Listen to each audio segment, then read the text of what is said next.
Olá a todos e a todas, sejam bem-vindos a mais uma aula. Eu me chamo Carlinete e junto com a Marcolina a gente vai falar um pouquinho para vocês sobre o fluxo de energia e matéria. Qual a importância da energia para a vida na Terra? O Sol é uma estrela que fica no centro do nosso sistema solar.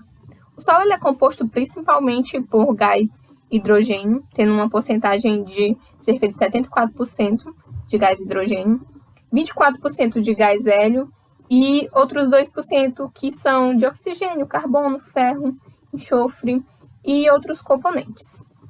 A energia emitida pelo Sol, principalmente na forma de luz e calor, é proveniente das radiações e fusões nucleares em que o núcleo do hidrogênio eles se fundem e se transformam em hélio.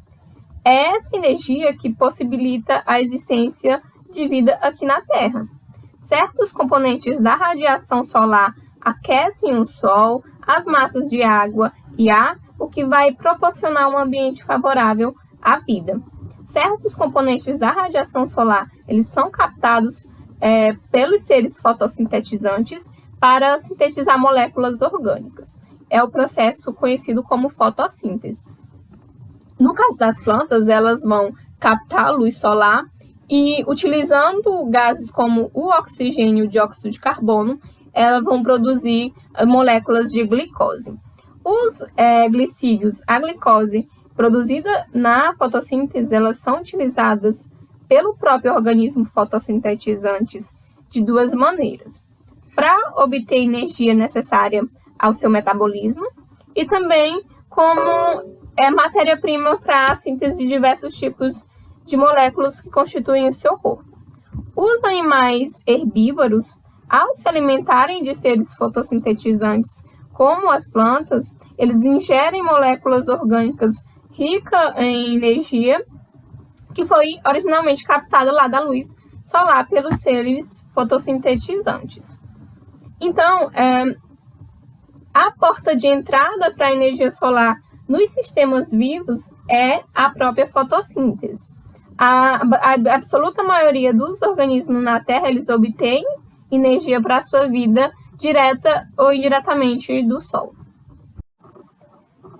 A massa da matéria orgânica que constitui um ser vivo é chamada de biomassa. E uma vez que as moléculas orgânicas elas são altamente energéticas, a quantidade de biomassa ela reflete a quantidade de energia química potencial presente em determinada porção de matéria orgânica.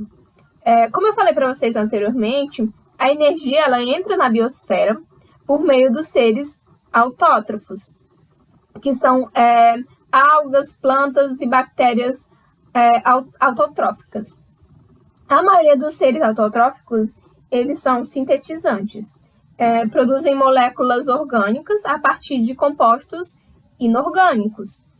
Os seres autotróficos, eles são os únicos capazes de produzir moléculas orgânicas, isso é, a própria biomassa, a partir de moléculas inorgânicas. Por isso, eles são os únicos produtores de biomassa da natureza. Os seres heterótrofos, que são as bactérias, fungos, protozoários, animais e poucas plantas, elas têm de obter moléculas orgânicas prontas para, a partir delas, conseguir energia e produzir suas próprias moléculas orgânicas. Assim, elas têm necessariamente de consumir matéria orgânica de outros seres vivos. Por isso, quanto ao aspecto alimentar, os seres heterótrofos, eles desempenham um papel de consumidores de biomassa. Então, a gente tem ali os seres autótrofos como produtores e os seres heterótrofos como consumidores. Todos os seres vivos apresentam relação de alimentação no meio em que vivem e todas as relações de alimentação em um ecossistema podem ser representadas de duas maneiras, a partir da cadeia alimentar e a teia alimentar. O que é uma cadeia alimentar? As cadeias alimentares podem ser definidas como as relações de alimentação existentes entre os seres vivos de um ecossistema. Ela mostra de maneira unidirecional, ou seja, em uma única direção, observem aqui, como a energia e os nutrientes fluem entre os seres vivos de uma determinada área. Os seres vivos de uma cadeia alimentar podem ser classificados em 3 níveis básicos, que são chamados de níveis tróficos. A gente tem os produtores, que correspondem ao primeiro nível trófico em qualquer cadeia alimentar analisada. Neles se encontram os seres capazes de produzir seu próprio alimento, que são os seres autótrofos.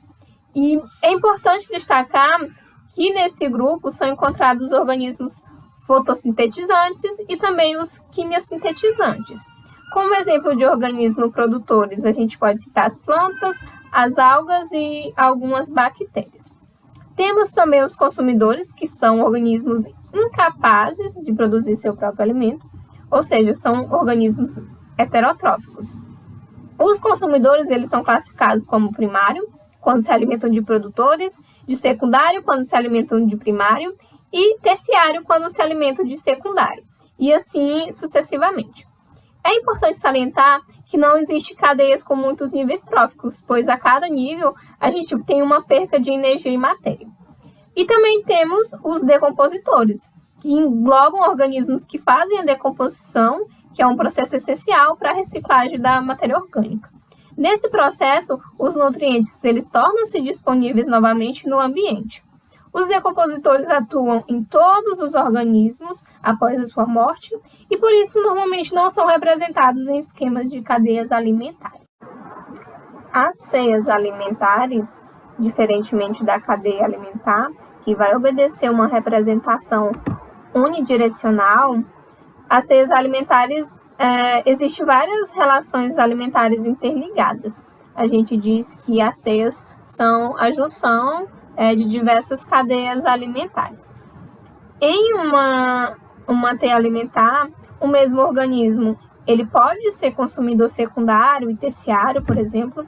Isso se deve ao fato de que muitos seres vivos eles não se alimentam exclusivamente de um mesmo organismo e alguns não são presos apenas de um, como é o exemplo do gafanhoto aqui. Observem essa teia alimentar. Essas setas elas indicam serve de alimento. Então, a gente tem aqui o gafanhoto.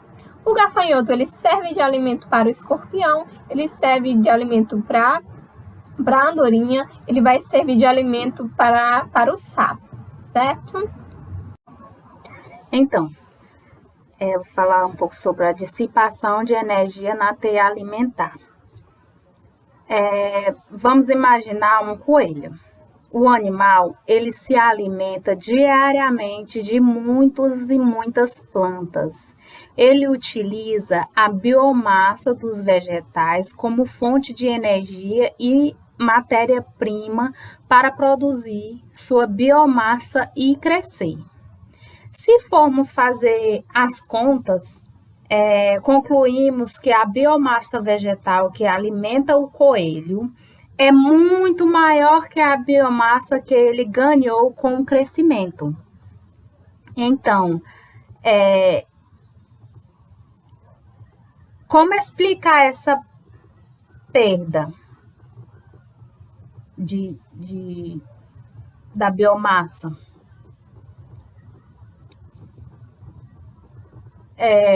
Como explicar essa perda?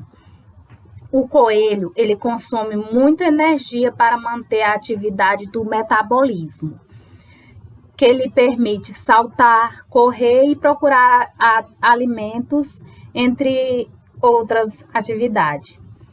Em toda a sua atividade, sua energia vai sendo dissipada na forma de calor. Ele perde muitas calorias ao pular, ao correr.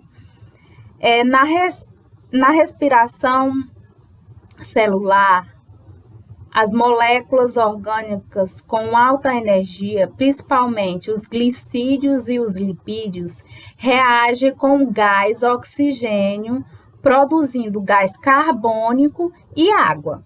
Esse processo permite aos animais e também aos vegetais liberar energia contida nas moléculas orgânicas e utilizá-la nas diversas outras atividades metabólicas vitais. Além disso, o coelho ele produz diariamente certa quantidade de urina e fezes. Estas últimas contêm parte do alimento que o animal ingeriu, mas que não foi aproveitado completamente. Aí é feita a eliminação através das fezes e da urina. Pirâmides ecológicas. As pirâmides ecológicas, elas são representações gráficas das interações tróficas entre as espécies em uma comunidade. Elas representam o fluxo de energia e matéria entre os níveis tróficos no decorrer da cadeia alimentar. Na base da pirâmide estão os produtores, seguidos dos herbívoros e carnívoros. No nível mais alto da pirâmide estão os seres que ocupam o topo da cadeia alimentar. As pirâmides ecológicas podem ser de 3 tipos: de número, biomassa e de energia. Quando falamos em pirâmide de número, nós estamos nos referindo ao número de indivíduos envolvidos em uma cadeia alimentar. Nessa representação gráfica, são indicados quantos indivíduos existem em cada nível trófico. E aqui representa a quantidade de indivíduos em cada nível trófico. Aqui nós temos 20 pássaros, aqui, 2 árvores para 20 pássaros e 200 lagartas para 1000 gramíneas. Aqui é a representação gráfica da quantidade de indivíduo em cada nível trófico. Então, agora vamos falar sobre a pirâmide de biomassa. Quando nos referimos a uma pirâmide de biomassa, estamos falando da quantidade de matéria orgânica disponível em cada nível trófico. A biomassa é expressa em massa do organismo por unidade de área. Por exemplo, aqui 10 kcal de consumidores terciários, 100 kcal de consumidores secundários, 1000 kcal de consumidores primários e 10.000 kcal de produtores. E, por fim, temos a pirâmide de energia, que representa a quantidade de energia distribuída em cada nível trófico. Esse tipo, diferentemente dos outros, ele é representado, não pode ser representado de forma invertida. Ele é sempre direto, pois apresenta a produtividade de energia em cada ecossistema. Aqui, por exemplo, aqui ele vem a perda de energia, ele começa do produtores, aí vai para os consumidores primários e depois vai para o consumidor secundário. E, por fim, vamos fazer um questionário para a fixação do assunto.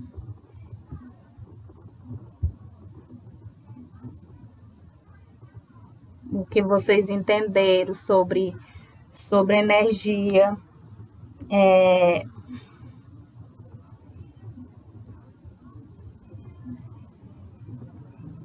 Sobre a energia, sobre a importância da energia para a vida, o que vocês entenderam sobre a transferência da energia entre os seres vivos, as teias e cadeias alimentares, sobre a dissipação da energia na teia alimentar e sobre as pirâmides ecológicas.